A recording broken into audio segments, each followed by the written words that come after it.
How to change Instagram notification sound. Hello everyone, welcome to this channel. I'm here to help you out today. So without any delay, let's get started. So first of all, what you need to do is simply make a long press on the Instagram application.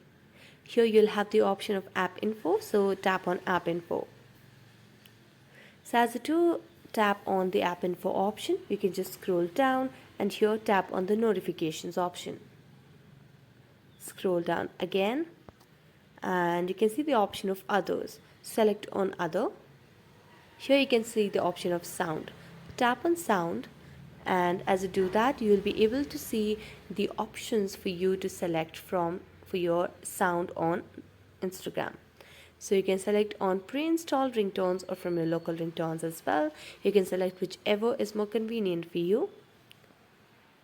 And as you do that, there you go, you have changed Instagram notification sound. So that's it. Thank you so much for watching this video. See you next time.